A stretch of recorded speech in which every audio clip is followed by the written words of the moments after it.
My wife began growing distant. When I got sick, and after sleuthing, I found out that she was betraying me in the worst way possible. So I slowly ruined her life over the next 2 years, and on Christmas morning, I revealed everything I had done and destroyed her. When my wife told me she was a changed woman, I fully believed her, until she brutally called an innocent. She was my college sweetheart. We started dating in 2001 when we were both 19. We're both 41, and have been together ever since. When we first met, I caught her sticking gum to someone's seat before they sat down, and asked her what she was doing. She looked up at me, and her face went completely red. I was shocked. She was the most beautiful woman I'd ever seen. She stuttered and actually stopped the guy from sitting down, and apologized to him too. I actually asked her out and things went extremely well. So well that on the second date she came back to my place. I immediately noticed my $100 note on the shelf was missing, as well as 2 of the most expensive glasses from the kitchen. But I wasn't the nervous type. I immediately called her and asked where all my stuff went, and she broke down crying. I hung up and immediately drove to her front door. When she opened, she let me in and started crying again. I asked her what was wrong, and she began calling herself a monster. I tried to reassure her, but she cut me off and told me she is. She then opened up about her past, and how in high school she used to pick on people. There was this one autistic kid specifically she used to target, and now that she was in college, she wanted to turn over a new leaf. And, in her words, old habits die hard, and she was struggling a lot. My heart dropped. I was in the same position, except I was the victim, not the bully. In some twisted way, hearing a bully, that I was also falling in love with, discuss how sorry she was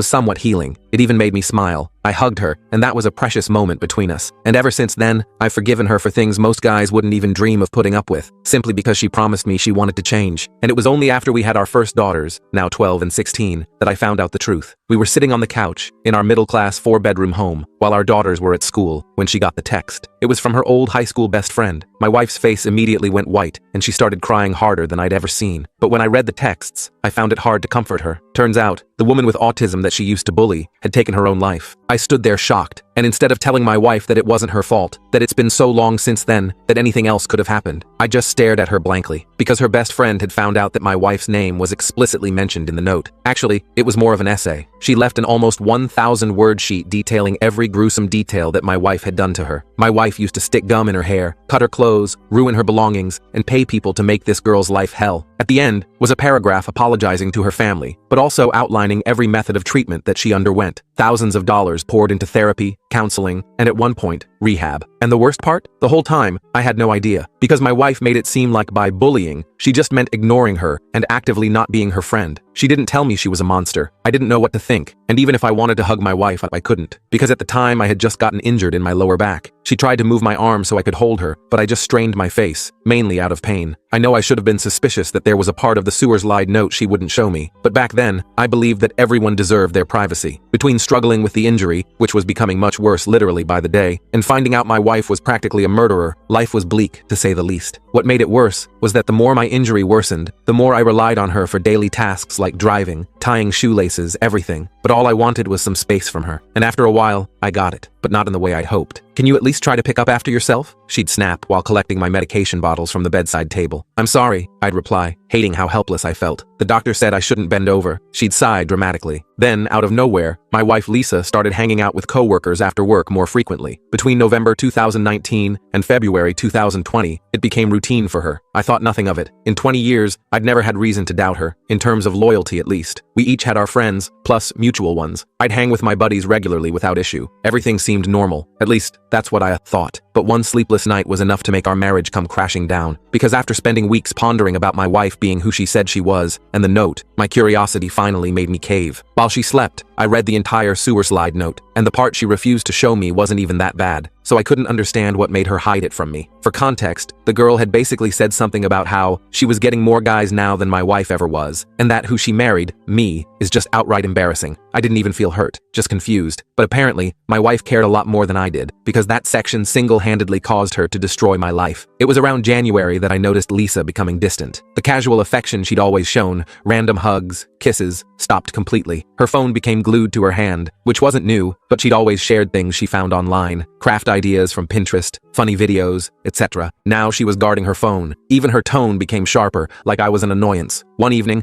I walked into the kitchen where she was texting and asked, "Who are you talking to?" She practically jumped, clutching her phone to her chest. God, you scared me. No one. Just work stuff. At 10 p.m.? I asked, reaching for a glass of water. You know how it is with the new product launch. She quickly locked her screen and changed the subject. Did you take your meds? These little moments started adding up. When her phone would buzz with notifications, she'd turn it face down. She started taking calls in another room. Once, I walked in on her ending a call, and she looked flustered. Who was that? I asked casually. Just the office, she replied quickly. Budget meeting rescheduled. She hurried past me to the bathroom. It wasn't just the phone. She started putting more effort into her appearance. New clothes, a different hairstyle, more makeup than usual for work. One morning, I noticed she was wearing a perfume I'd never smelled before. That's new, I commented. Oh, sample from the department store, she said dismissively. Thought I'd try something different. By March, COVID hit, and our city went into lockdown. Our jobs were considered essential, so we still went to work. I'd just been cleared to return after 4 months of rehab and was eager to get back, as sitting around doing nothing had driven me crazy. For context, I'm usually very active. I play soccer 3 times weekly and hit the gym regularly, plus handle all our home renovation projects. Returning to work was both a relief and a challenge. My back wasn't fully healed, but being productive again helped my mental state. The COVID protocols made everything different. Masks, distancing, constant sanitizing. Still, it was better than being trapped at home with my increasingly distant wife. Within a week of lockdown, Lisa announced she needed to start working extra hours. Again, I didn't question it given her field. I assumed it would be every other day, but no, it was every day, and not just an hour or two. She'd come home 3+ hours late, immediately shower, briefly interact with me and our 12-year-old, 16-year-old lives with her boyfriend across town, then go to bed. Another late night? I asked after almost 2 weeks of this pattern. The pandemic has doubled our workload, she explained while peeling off her work clothes. Everyone's scrambling for medical supplies, and we're constantly on conference calls with hospitals. It made sense on paper. Her company was involved in distributing medical equipment, but something felt off about her explanation. One night, our youngest daughter Emma asked, Mom, why do you always have to shower as soon as you get home? Can't we play Uno first? Lisa looked uncomfortable. It's the virus, honey. I need to be extra careful not to bring anything home. I promise we'll play tomorrow. But tomorrow never seemed to come. Lisa's interactions with our daughters became increasingly perfunctory. Quick hugs, automated questions about school, which was now online, then retreat to the bedroom with her phone. As my back improved, we started being intimate again, but she was clearly mentally checked out, which I noticed immediately. By early April, the picture was becoming clearer. All signs pointed to her having an affair. That's when I decided to investigate. Our first time being intimate after my recovery was awkward and mechanical. She went through the motions but seemed distant, like her mind was elsewhere. When I tried to kiss her deeply, she turned her face slightly. When I suggested a position we'd always enjoyed, she claimed she was too tired. Afterward, she rolled away immediately and checked her phone. Everything okay? I asked, feeling hurt and confused. Fine, she replied without looking at me. Just checking my work email. At 11:30 p.m. on a Saturday, I researched signs of infidelity online, and she was checking almost every box. Next, I searched for how to find proof. I started with her social media. Scrolling through her Facebook, I found the usual: family pics, friends, and several photos from nights out with coworkers. In these pictures, I noticed one guy consistently appearing too close to her, arm around her shoulder or hand on her lower back, way too familiar for someone I'd never met. The guy stood out immediately. Tall, probably 6 feet 2 inches, with dark hair styled in that modern undercut that younger guys wear. Athletic build, wearing expensive-looking clothes. In every picture, he was positioned next to Lisa, sometimes whispering in her ear, sometimes with his hand casually resting on her hip. The body language between them was undeniable. The slight lean toward each other, the playful smiles, the comfortable physical contact. I clicked on his profile tag, Marcus Johnson. His profile picture showed him rock climbing, shirtless of course. According to his info, he was 26 years old and had been with Lisa's company for just under 2 years as a sales representative. He was the embodiment of the cocky young sales guy stereotype. The BMW profile banner photo, the designer sunglasses, the carefully curated adventure lifestyle posts. But here's what really set off alarms. This guy was friends with her on Facebook and followed her on Instagram, but when I tried to view his profile, blocked. Why would I be blocked from seeing this guy's account when he's friends with my wife? That's when detective mode kicked in. I was no longer trying to disprove my suspicions. I knew she was cheating with this guy. My mission became finding out for how long. The night I discovered I was blocked from viewing his profile was surreal. I remember sitting in my home office, the blue light from the screen illuminating the darkness, my hands shaking as I tried to process what this meant. I tried convincing myself there might be an innocent explanation, but deep down, I knew better. Maybe he blocks all his co-workers' spouses for privacy, I said out loud to the empty room. But even as the words left my mouth, I knew how ridiculous they sounded. Throughout April and May, I dug deeper. I had no idea how much information you could get from phone and text records until then. Our family phone plan provided access to quite a bit of data. Lisa's contact history showed the 2 numbers she interacted with most from October 2019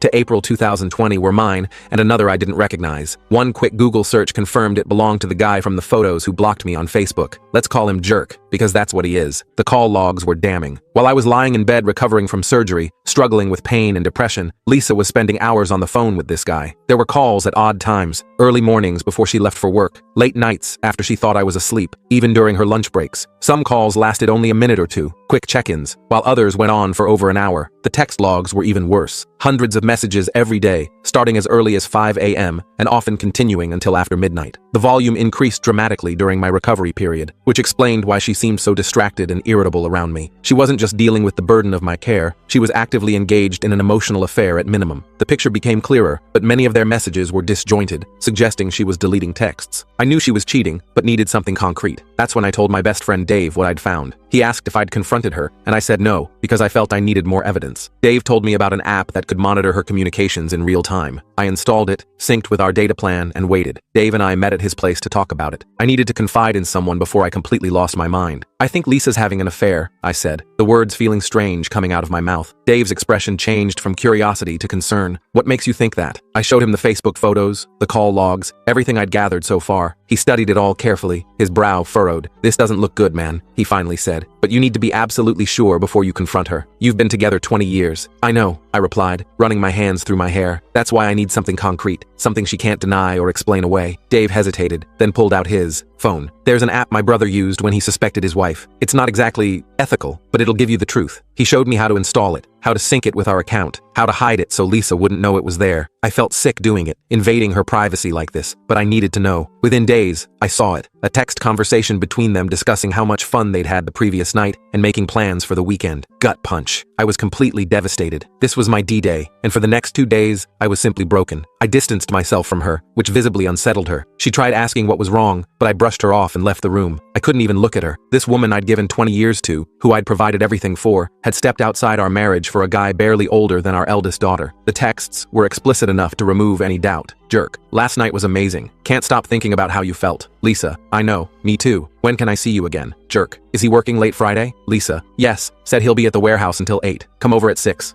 Jerk. "Perfect. Wear that black thing I like." Lisa. "Anything for you." I stared at my phone screen, reading and rereading their exchange, feeling physically ill. 20 years of marriage, 2 children, countless memories, all of it seemingly meaningless to her. I couldn't eat, couldn't sleep. I'd drift off for an hour, then jolt awake, my mind replaying their messages on an endless loop. When Lisa tried talking to me, I could barely respond. The sound of her voice, once comforting, now made my skin crawl. How could she act so normal? How could she look me in the eyes after what she'd done? "Are you feeling okay?" she asked one evening, her hand reaching for my forehead. "You seem off." I flinched away from her touch. "I'm fine, just tired." Her eyes narrowed with concern, or was it suspicion? "You're not yourself lately. Is your back bothering you again?" "No," I replied, my voice flat. "Just leave me alone, please." By the 3rd day, sadness transformed into rage. I contacted Dave to confirm my suspicions were right, and he asked if I'd confronted her yet. I said no. I didn't just want a divorce. I wanted to destroy her. I wanted to leave her life in shambles. It would take time, but I had a plan. "I need you to listen to me," Dave said over the phone. "This is going to sound crazy, but don't confront her yet." "Why the hell not?" I demanded. "I have proof she's screwing this guy. Because if you confront her now, she'll control the narrative," Dave explained. "She'll minimize it, gaslight you, make excuses. You need to be strategic." "Strategic how?" "I want her out of my house tonight. Think long term," Dave advised. "You have a lot to lose here. The house, time with your kids, your finances. If you play this right, you can protect yourself and make sure she doesn't get away with this." I took a deep breath, trying to calm the rage coursing through me. "What do you suggest?" "Document everything. Build your case. Talk to a lawyer before you tip your hand. And make her sweat a little." During my research on infidelity, I came across a phrase that stuck with me. The enemy of infidelity is unpredictability. That became the foundation of my plan. I would make her life hell while secretly planning my exit. The strategy was elegant in its simplicity. Change my behavior just enough to make her uncomfortable, make her question what I knew, make her worry about her secure little arrangement. Meanwhile, I'd gather evidence, prepare financially, and set up my escape. I wouldn't confront her until I was ready to completely destroy her world. By early June, I continued gathering data through the app. They were communicating like they were in a full relationship. Romantic messages, sexting, explicit photos, everything. I stopped reading the content and just collected information, cataloging it all on my private server. Meanwhile, I started behaving out of character. I began going out at odd hours and coming home even later than she did. When in her presence, I'd be glued to my phone, and if she asked what I was doing, I'd simply say, "Just stuff," and put it away. The first time I implemented this new behavior, Lisa looked genuinely confused. I'd been home consistently at 5:30 p.m. for years, but suddenly I texted, "Don't wait dinner, working late." I wasn't actually working. I was sitting in a coffee shop 3 blocks from the office, planning my next moves. When I finally came home around 9 p.m., Lisa was waiting in the living room. "Where were you?" she asked, trying to sound casual but failing. I shrugged. Work stuff. Got complicated. You could have called, she said, her voice slightly accusatory. I looked up from my phone. I texted. Isn't that what you do? Her face flushed slightly. The parallel to her own behavior wasn't lost on her. I changed all my passwords, which was significant because throughout our marriage, we'd never hidden anything from each other. But around when I suspect her affair started, she'd changed her Facebook and phone passwords, claiming security breaches necessitated it. Yeah, right. Nice cover for hiding your affair. Why can't I log into the Netflix account? She asked one evening. Change the password, I replied without looking up from my book. Well, what is it? I'll log in for you, I offered, taking her iPad and entering it without letting her see. Why can't you just tell me? She pressed. I shrugged. Been changing all my passwords lately. Security concerns. She couldn't argue without being hypocritical. The confusion and frustration on her face was priceless. I told Dave my plan, along with my older sister and 2 close friends. These are people I trust with my life, and I swore them to secrecy. Dave and I have been friends since elementary school. My other friends, Jack and Rachel, we've known since college. Remember Rachel? She becomes important later. My sister was hesitant about my approach. Are you sure you want to play games? Why not just confront her and be done with it? Because she'll lie, I explained. She'll minimize it. She'll make me sound paranoid. I need her to know that I know everything, and I need to be protected legally before that happens. Jack was more supportive. Man, I get it. She betrayed you in the worst way possible. Make her sweat. Rachel's reaction was the most visceral. That bitch, she said when I showed her the evidence. After everything you've done for her, she doesn't deserve a quick and easy divorce. She deserves to feel what she's put you through. By July, Lisa was in full paranoia mode. She was calling and texting constantly, asking when I'd be home, where I was, what I was doing. The seed of doubt I'd planted was growing, evident in her communications with Jerk. She confided her concerns to him, telling him I was becoming cold and distant. The nerve of this woman. Her texts to Jerk became increasingly frantic. Lisa, he's acting weird again. Came home at 11 last night smelling like perfume. Jerk, you think he's seeing someone? Lisa, I don't know. He's never done this before. Always been so predictable. Jerk, maybe he's working late like he says. Lisa, for 3 weeks straight, and he's showering at night now. He never used to do that. I hadn't actually been with anyone, of course. The perfume was a sample I'd sprayed on my shirt at the mall. The late nights were spent at Dave's or my sister's place. The nighttime showers were just to mess with her head, give her a taste of her own medicine. In one exchange, she suggested they stop meeting at our house because she wasn't sure when I might show up, confirming they'd been in my home. Thanks, Lisa. Jerk asked if she was worried I might be cheating on her, which actually angered her. I can't describe the joy I felt reading that exchange. My cheating wife arguing with her affair partner about whether she was upset that her husband might be cheating. The irony was delicious. Lisa, I'm not comfortable with you coming to the house anymore. Jerk. Why? We've been careful. Lisa, he's unpredictable now. Shows up at random times. Jerk. Use my place then. Lisa, your roommates are always there. Jerk. Hotel? Lisa, maybe. I just need to figure out what's going on with him. Jerk. Are you actually upset that he might be cheating on you? Seriously? Lisa, you don't understand. This isn't like him. Jerk. But it's okay for you to be with me? Kind of hypocritical, don't you think? Lisa, it's different and you know it. Our marriage has been dead for years. That last message felt like a knife to the gut. Dead for years? We'd had our struggles like any couple, but I thought we were solid. We still went on date nights, celebrated anniversaries, planned for the future. Was it all a lie? Had she been checked out longer than I realized? To be clear, I wasn't seeing anyone. When I went out, I was usually at Dave or Jack's place having drinks and watching sports, or visiting my sister, 49, and brother-in-law, 55, who's like an older brother to me. I'd told my sister about Lisa's affair, but not my revenge plan. Her husband can't keep secrets. I don't understand why you don't just confront her, my sister said over coffee one afternoon. This whole charade seems exhausting. It is, I admitted, but I need to be prepared. I need to protect myself and the girls. And making her think you're cheating accomplishes that how? I sighed. It's not about making her think I'm cheating. It's about creating unpredictability, taking away her sense of control. Right now, she thinks she's managing everything perfectly. Her affair, her marriage, her image. I'm showing her she doesn't have the control she thinks she does. My sister shook her head. Just be careful. Games like this have a way of getting complicated. Fast forward to October. My fake affair had been going for 3 months, and Lisa was hyper-aware I was pulling away. Since implementing my plan, I hadn't touched her. No hugs, kisses, or intimacy. Not that she needed it. She was still sleeping with Jerk, just at his place or hotels. The distance between us had become a physical presence in our home, like a third person living with us. We moved around each other carefully, speaking only when necessary, avoiding eye contact. Our youngest daughter noticed, of course. Are you and Mom fighting? Emma asked one Saturday morning while Lisa was out running errands. I put down my coffee. What makes you ask that? You don't talk anymore, she said, her eyes downcast. And you're never home at the same time. My heart broke for her.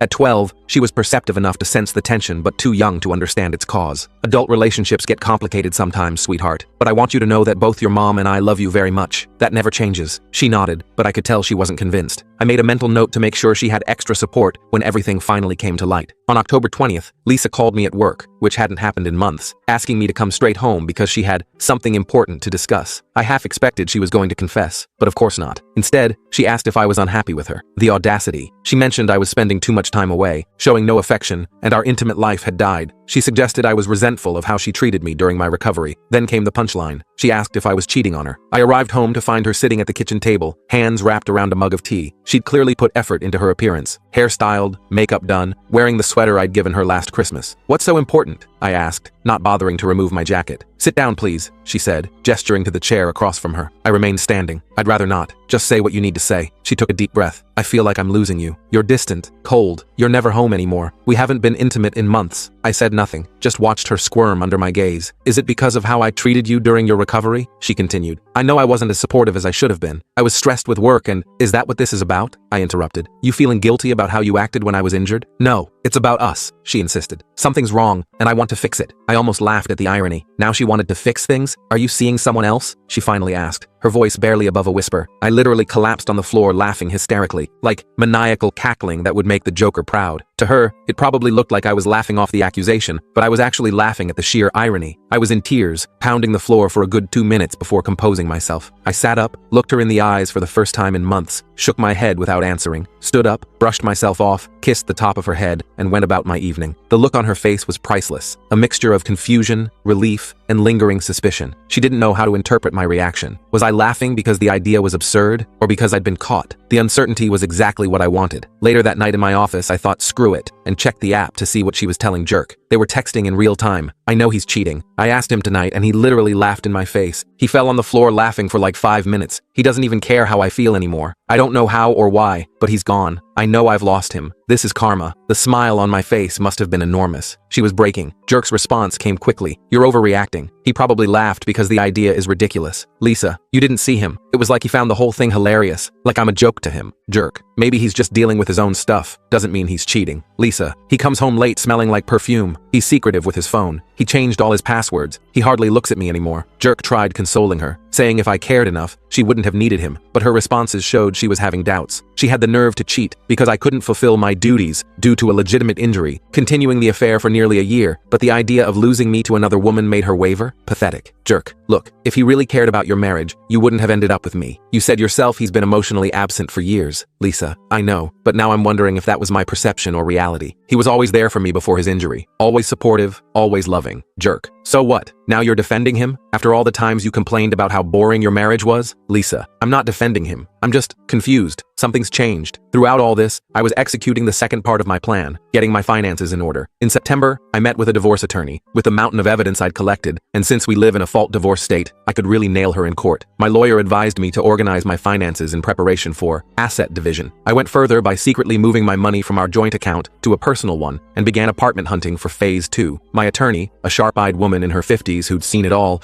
reviewed my evidence with a professional detachment I found comforting. "This is quite comprehensive," she remarked, flipping through the binder I'd prepared. "Text messages, call logs, location data. You've been thorough." "I needed to be sure," I explained. "And now I want out, and I want to protect what's mine." She nodded. "In this state, adultery is grounds for fault divorce, which works in your favor. However, courts are increasingly moving toward equitable distribution, regardless of fault. What does that mean for me? It means you'll likely still have to divide assets roughly equally, but her infidelity may impact spousal support. We can argue that her affair constitutes marital misconduct, potentially reducing or eliminating alimony. We spent the next hour outlining a strategy: what accounts to separate, what assets to secure, how to document household items of value. She advised me to start transferring funds to a personal account, but to do so gradually to avoid raising suspicion. "And the house?" I asked. "It was our largest asset, and the one I was most concerned about." "That's complicated," she admitted. "If you want to keep it, you'll likely need to buy out her share, or you could sell and split the proceeds. We'll need to get an appraisal." I left her office with a clear action plan. That same day, I opened a new bank account at a different institution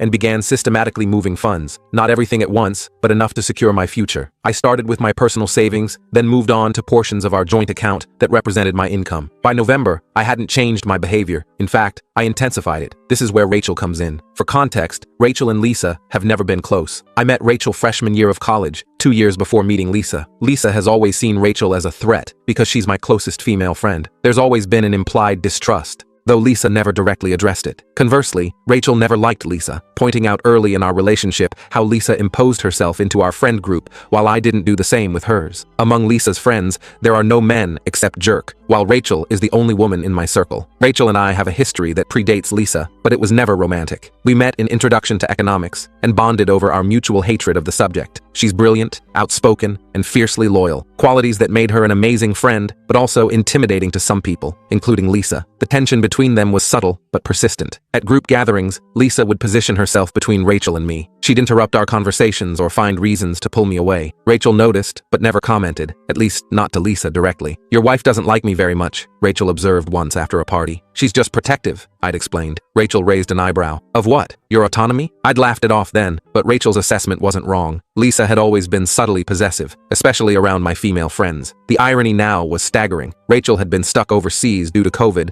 and finally returned November 3rd. Dave, Jack, and I celebrated her return with dinner and drinks at Jack's place. Just us, Jack's wife, who's also Rachel's sister, and Rachel, following CDC guidelines, of course. Rachel was jet-lagged but energetic, regaling us with stories of being stranded in Barcelona when the lockdowns hit. "I thought I'd be there 2 weeks," she laughed. 8 months later, I'm finally home. I filled her in on everything that had happened with Lisa, showing her some of the evidence I'd gathered. Her reaction was visceral. That manipulative, ungrateful, she didn't finish the sentence, just shook her head in disgust. "After everything you've done for her, while you were recovering from surgery? Who does that?" "Someone who values novelty over commitment," Dave suggested. Rachel's eyes narrowed thoughtfully. "And now you're making her think you're having an affair too?" "Not exactly," I clarified. "Just being unpredictable enough to make her uncomfortable." Rachel, the evil genius she is, suggested taking photos similar to those I'd found of Lisa and Jerk, showing us looking uncomfortably close, and posting them on Facebook. And that's exactly what we did. Lisa discovered them on the 5th, as mutual friends noticed my updates showing Rachel and me looking cozy. This really messed with her mind since she still believed I was cheating, but Rachel had been overseas most of the year. The photos were perfectly orchestrated to mirror those I'd found of Lisa and Jerk. Rachel leaning in close, whispering in my ear, my hand casually resting on her lower back. Both of us laughing, looking completely comfortable in each other's personal space. Nothing explicitly inappropriate, but suggestive enough to raise questions. I posted them with casual captions. "Great to have this one back in town," and "Catching up with old friends is good for the soul." That night, Lisa tried confronting me about being so handsy in the photos. I saw this as the perfect opportunity to deliver my setup punch. "What about those pictures with you and Jerk from last year? He was pretty handsy too, but did I get upset?" Deer in headlights. It was the first time I'd mentioned his name. She scrambled to explain those photos away. "He's that way with everyone. I can see how it looks, but there's nothing there. I'll delete them if they hurt you." Her face drained of color when I mentioned his name. She hadn't realized I knew who he was, let alone that I'd been monitoring their interactions.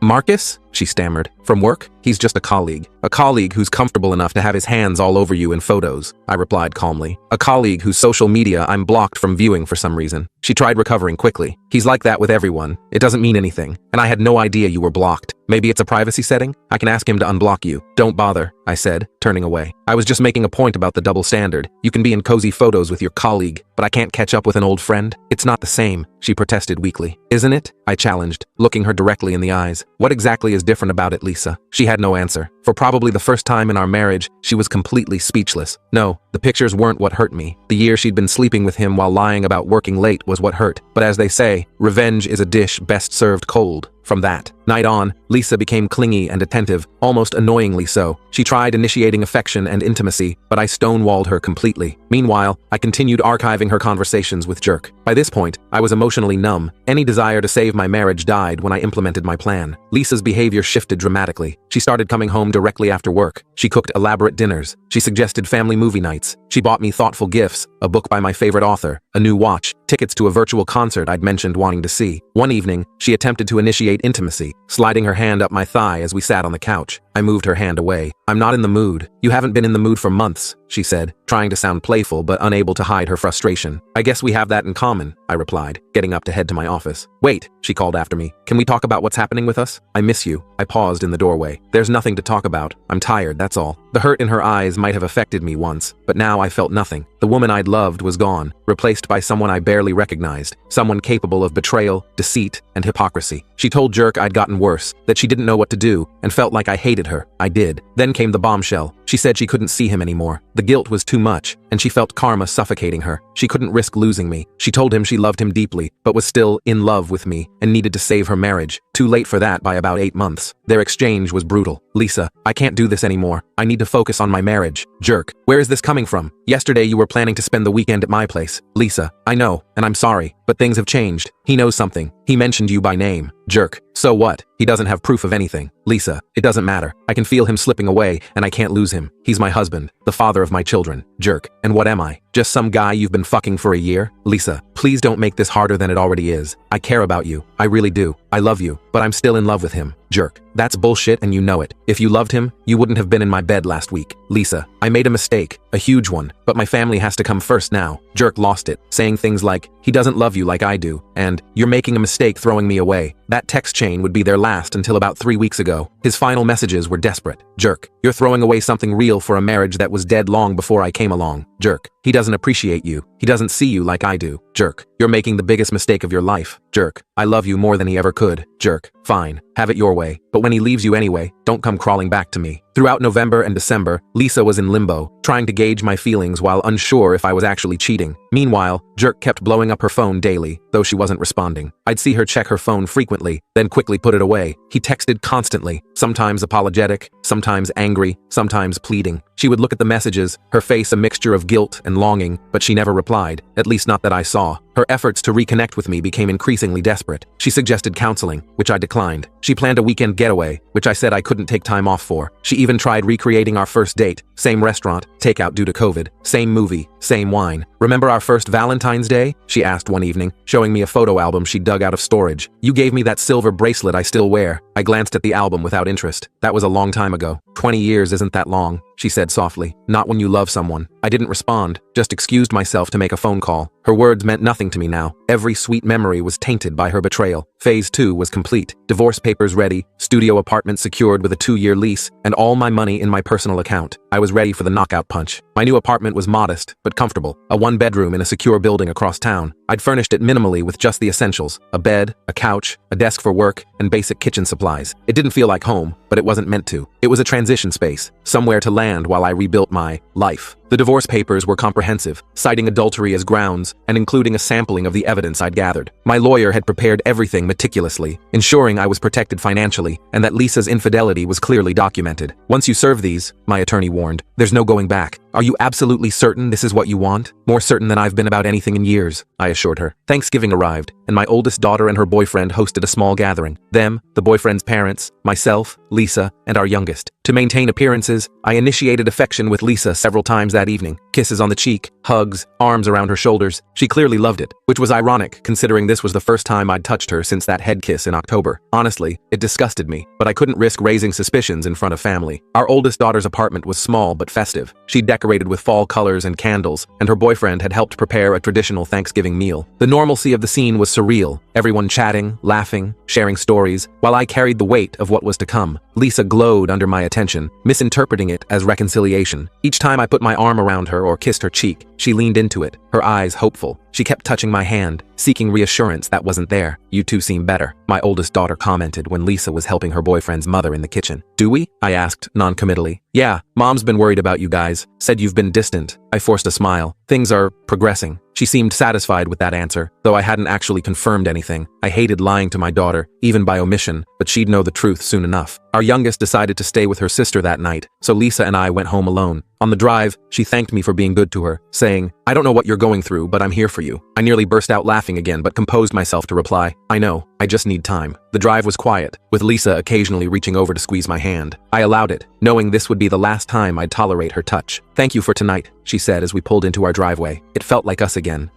I responded, neither confirming nor denying. Inside, she poured us both a glass of wine and sat close to me on the couch. I've missed you, she whispered, her hand on my knee. I took a sip of wine, considering my options. Part of me wanted to end things right then, serve her the papers, reveal everything I knew, watch her world collapse. But another part, the part that had waited patiently for months, wanted one final act of closure. For the first time since spring, we were intimate that night. I figured what the hell, with what I was about to do, might as well get one last round in before erasing her from my life. It wasn't making love. When I finished, she was just lying there like she'd been hit by a truck. No cuddling after. I just showered and slept in my office. To her confusion, I used protection. First time in 2 decades. She seemed puzzled but didn't ask questions. No way I was going unprotected knowing she'd been with Jerk for months. The next morning, I checked the app and saw Lisa had responded to Jerk for the first time in weeks. He wrote a novel professing his love, saying she was wasting time trying to rekindle a dead flame, that she'd been in a prison with me for 20 years and deserved someone who would cherish her. Mind you, this guy is 26, barely older than our eldest daughter, daughter. And this obsessed with a 41-year-old married mother of two? What a simp. She destroyed our marriage for this pretty boy with a sensitive side. Laughable. His message was a masterclass in manipulation. Jerk. I've given you space like you asked, but I can't stay silent anymore. Every day without you is torture. I see couples walking together and think of us. I hear songs that remind me of you and have to pull over because I can't drive through the tears. What we had wasn't just an affair. It was real, deeper than anything I've ever experienced. You're not a prisoner anymore, Lisa. You're free to be with someone who sees your soul, who cherishes every part of you. He's had 20 years to appreciate you and failed. Don't waste another 20 trying to revive a dead flame. You deserve more. You deserve me. She told him the same thing as before. She loves him and enjoyed their time together, but couldn't lose me. I was still the love of her life, though she'd always have a place for him in her heart. They could remain friends, but the physical relationship was over. He begged to see her one last time that week, and of course, she agreed. One for the road, right? Who am I to judge after what I'd just done? I added this exchange to my growing archive. Lisa, Marcus, I can't deny what we had was special. You awakened parts of me I thought were dormant forever, but last night changed things. For the first time in months, I connected with my husband again. I think we might be turning a corner. Jerk. One night sex and you think everything's fixed? Come on, Lisa. You're smarter than that. Lisa. It wasn't just sex. It was different. He was present in a way he hasn't been for so long. Jerk. So what does this mean for us? Lisa. I can't continue our physical relationship. I need to focus on my marriage, on my family. Jerk. After everything we've shared, everything we've said to each other, you're just going to throw it all away? Lisa. I'm not throwing it away. I'll always have a place for you in my heart. We can still be friends. Jerk. Friends? Friends? I don't want to be your friend, Lisa. I want to be the man you wake up next to every morning. I want to be the one who holds you at night. Lisa. I'm sorry. I truly am. But he's my husband. Jerk. At least give me a chance to say goodbye properly. One last time, just us. Please. Lisa. I don't think that's a good idea. Jerk. Please, Lisa. For closure. I need to see you one more time. Lisa. Okay. Thursday after work. But just to talk. Jerk. Just to talk. Thank you. December 4th marked the beginning of Phase 3, Operation Ghost Protocol. Divorce papers in hand, new apartment ready. I needed to start moving my belongings out. But first, I had to tell my daughters. I called my oldest home that Friday night. With both girls in my office, I laid everything out. Not specifics, but that their mother had been cheating for over a year, and I was filing for divorce. My 12-year-old was devastated, especially since she'd recently experienced her first betrayal. Her first boyfriend had cheated on her just months earlier. Seeing her heartbroken again, realizing her own mother was capable of this, hit her hard. I dreaded this conversation more than any other aspect of my plan. How do you tell your children their mother has betrayed not just you, but them? How do you shatter their image of their family without destroying their sense of security? I sat them down in my home office, away from where Lisa might overhear. Girls, I need to talk to you about something important, I began, my throat tight. They exchanged nervous glances, sensing the gravity in my tone. Your mom and I are going to be getting divorced, I said, as gently as possible. My oldest, Allie, immediately asked, why? What happened? Emma, my youngest, just stared, her eyes wide and filling with tears. I took a deep breath. Your mother has been seeing someone else for about a year now. She's cheating on you? Allie asked, her voice sharp with disbelief. I nodded. Yes. Emma broke down immediately, sobbing into her hands. No, Mom wouldn't do that. I moved to comfort her, but she pulled away. You're lying. You're the one who's never home anymore. The accusation stung, but I understood her reaction. Emma, sweetheart, I know this is hard to hear. I wish it wasn't true. Do you have proof? Allie asked, always the practical one, even through her shock. Yes, I replied. A lot of it. I didn't want to believe it either, but there's no doubt. Emma continued crying, but Allie's expression hardened. That's why you've been acting different. You knew. I nodded. I found out months ago. I've been trying to figure out how to handle it, how to protect you both. Does she know you know? Allie asked. Not yet, I answered. I'm filing for divorce next week. Emma looked up, panic in her eyes. What's going to happen to us? Where will we live? My oldest took it better and suggested taking her sister to live with her until things settled, which I agreed to. We packed some of her things, and she asked if I'd be okay. I assured her, yes, sweetheart. I'm going to be all right. And so are you. We're all going to be all right. I promise. Then they left, and the hardest part was over. Time to launch the nukes. As I watched them walk out the door, I felt a mixture of relief and profound sadness. The secret was out, at least to those who mattered most. My daughters knew the truth, and while their pain crushed me, I knew that honesty was the only way forward. Over the next weeks, Dave helped me gradually move my essential belongings while Lisa and I were at work. These were things she wouldn't notice missing unless specifically looking. I got a new phone and number, sharing it only with those who needed to know: Dave, Jack, Rachel, my daughters, sister, and mother. Meanwhile, I maintained the facade with Lisa, who remained clueless. Dave and I worked efficiently, taking a few items each day: books from my office, clothes from the back of my closet, personal documents, family heirlooms that were mine before the marriage. We transferred them to my new apartment, creating the skeleton of my new life piece by piece. You really think she hasn't noticed anything missing? Dave asked one day, as we carried a box of my vinyl records to his truck. She hasn't said anything, I replied, and she's been so preoccupied with trying to save our marriage, I doubt she's paying attention to whether my collection of philosophy books is still on the shelf. The new phone was a critical step. I transferred all important contacts, downloaded essential apps, and made sure my daughters had the number. When my old phone would buzz with messages from Lisa, I'd respond just enough to maintain the illusion of normalcy. I trickled just enough affection to keep her off the scent, while she maintained limited emotional contact with Jerk. The affair fog was faint, but still present. All the while, I compiled everything: call logs, texts, pictures, emails, and made printouts. I must have spent over $1,000 on office supplies. I organized everything chronologically in binders, 14 of them, from the beginning of the affair until mid-December. The binders were a labor of both love and hate. Each page represented another nail in the coffin of my marriage, another piece of evidence that the woman I'd loved for 2 decades had systematically betrayed me. I color-coded them, created indexes, wrote summaries at the beginning of each section. It was obsessive, perhaps, but also therapeutic. Each highlighted text message, each annotated photo was a step toward my liberation. I put each binder in a box, gift-wrapped them, and addressed them to various people: my mother, her parents, her 2 sisters, her brother, her HR department. Did I mention Jerk works at the same company with a strict no fraternization policy? Several of her friends, Jerk, and Jerk's parents. I shipped them all on December 16th with delivery estimated between December 22nd to 24th. Perfect timing. The packages were wrapped beautifully: festive paper, ribbon, gift tags that read simply, "The Truth, Merry Christmas." Inside each one was a personalized note explaining that the contents revealed Lisa's year-long affair, complete with timestamps, locations, and explicit messages. For her company's HR department, I included a special section highlighting their violation of the company's relationship policy. Christmas Eve, Lisa came home at her usual time. I don't know if she saw Jerk. I'd stopped tracking her on the app by the 18th, having collected all I needed. As usual, she showered, spent time with me. We were intimate on the living room sofa. I know, I'm terrible. And she went to bed. That evening felt surreal, like watching a movie of someone else's life. Lisa seemed genuinely happy, unaware that less than 48 hours later, her entire world would implode. She talked about plans for Christmas dinner, about calling her parents in the morning, about the gifts she'd bought for the girls. "Where are they, by the way?" she asked as we cleaned up after dinner. "I thought they'd be home by now." "Staying with Allie's boyfriend's family tonight," I lied smoothly. "They'll be back tomorrow afternoon." She accepted this without question. "That's nice. They've been so welcoming to her." We watched a Christmas movie, her head on my shoulder. I felt nothing. No warmth, no affection, just a clinical detachment as I counted down the hours. The final phase had arrived. In the middle of the night, I wrapped the 3rd remaining binder with the divorce papers taped inside the cover and placed it on my side of the bed with a note saying, "Merry Christmas." Next to it, I left my old phone and my lawyer's business card. I packed my remaining essentials, enough to fill 2 backpacks, and left the home we'd shared for 20 years, for the last time. I took one final look around the house before leaving.